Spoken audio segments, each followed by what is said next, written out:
Hi, I'm Jacqueline O'Neill, and welcome to Biblical Hebrew Week 2, Session 2. So, this is the session where we're going to talk about the letter Beit or Bays. Different people pronounce it different ways. And this is a letter.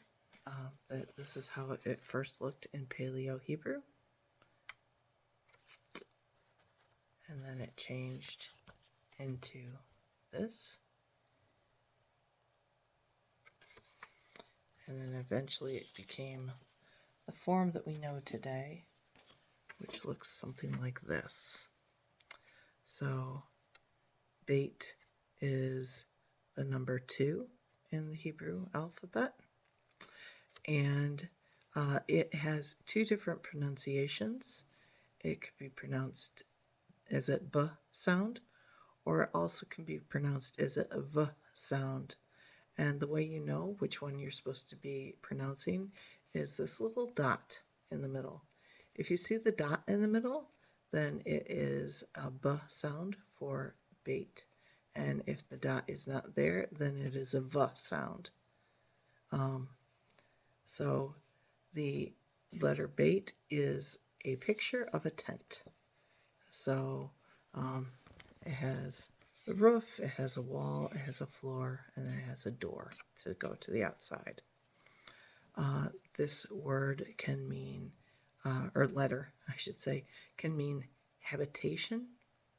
It can mean the son of a family, temple, home, household, tent, the temporal or physical life, and creation.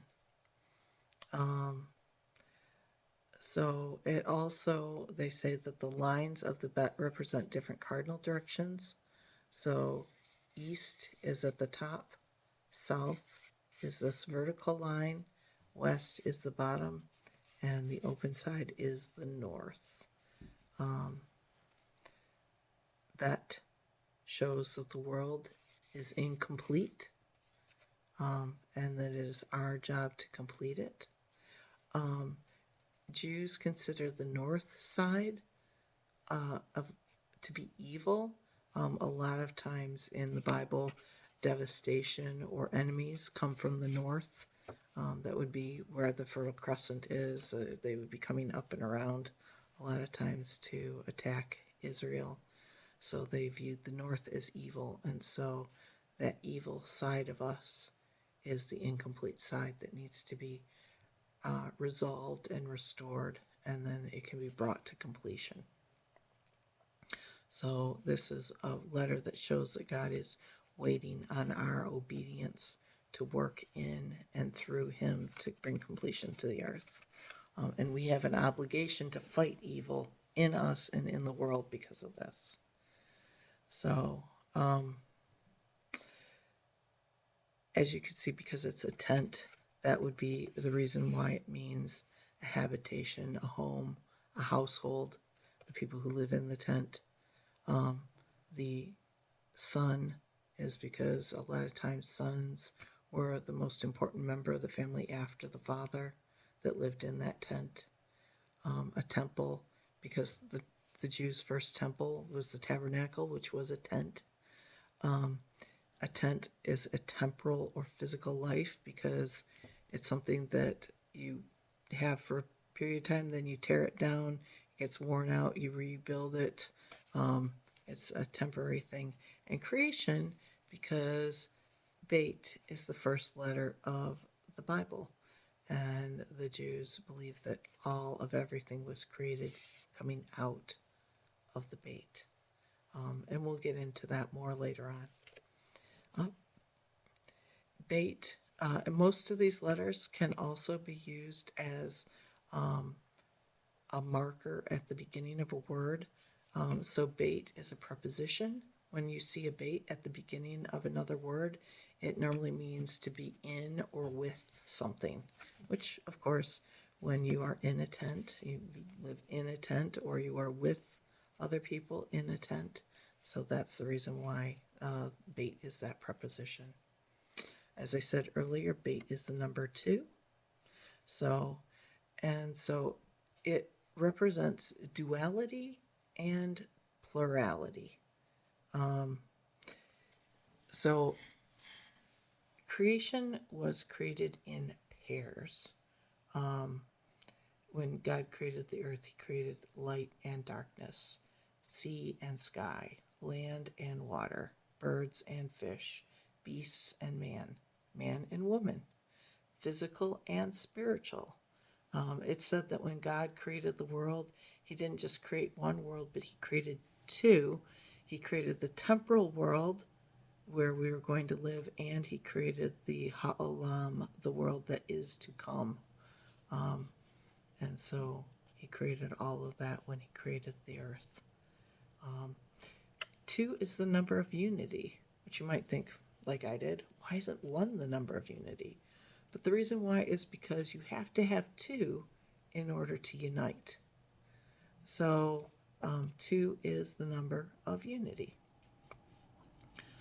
2 is a number of connections, connectiveness. And it shows either connectedness or disconnectedness. So like an example would be Abraham and Sarah were connected, but Esau and Jacob were disconnected. And the Jews point out that there are more disconnected 2s in the Torah than there are connected 2s, showing again that we have work to do to bring the world into what it's supposed to be. 2 also can deal with water, because water is considered connective. Water is the universal solvent in chemistry. And on day 2, God disconnects the waters. And it says he disconnects them into waters in the sky and waters on the earth. And day 2 is the only day that is not called good.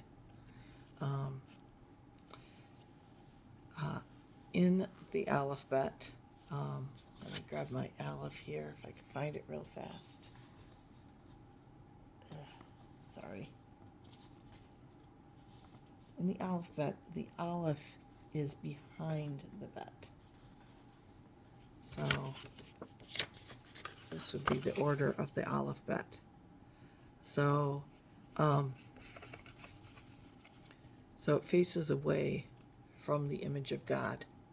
And so the concept of this is that God hides behind us as the temporal earthly bodies, but we take what is God and we express it out to the rest of creation.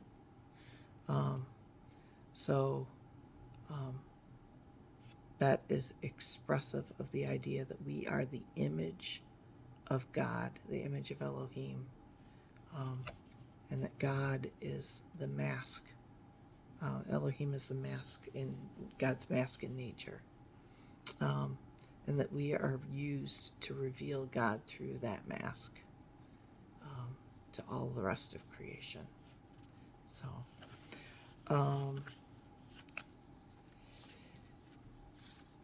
now, so one thing that we'll see as we go along is that each number or letter is also connected to letters that have a similar numbering to it. So, for instance, Beit is 2, and there's a letter Kaf that is 20, and a number Resh that is 200. And so Beit, Kaf, and Resh are all interconnected. So Beit means to be in or with. Kaf means to be like something, and Resh is movement away. So you're starting out in and close, and then you're like it, and then you're just kind of floating away. So these different concepts as you go. The bait is considered to be made out of 3 vavs. Vav, vav, and vav. A vav is a straight line, typically. So vav is the number 6, and so 3 vavs equals 18, and 18 is, in gematria, is the number of the word life, kayam, and so vav is, or so bait is considered to be a representative of life, which it is. It's our earthly life, our temporal habitation on this earth. So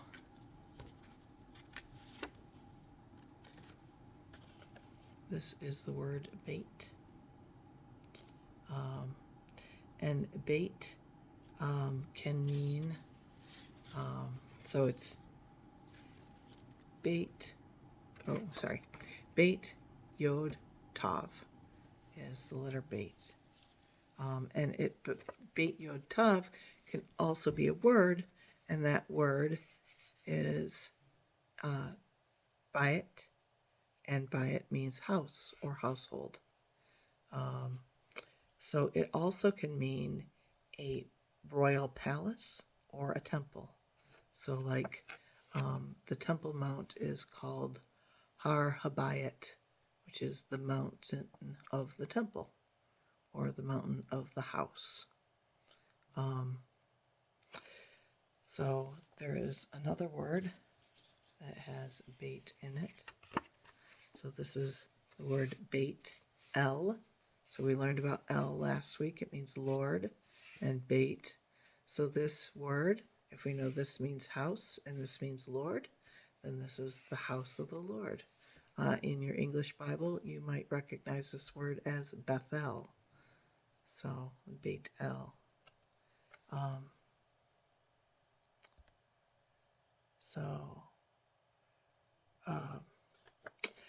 In 2 Samuel chapter 7, verses 11b to 16, you can read about how God is going to establish an eternal bayit, house or household, through his son. So this is again an example of how that bayit is part of God's plan for what he's doing on this earth.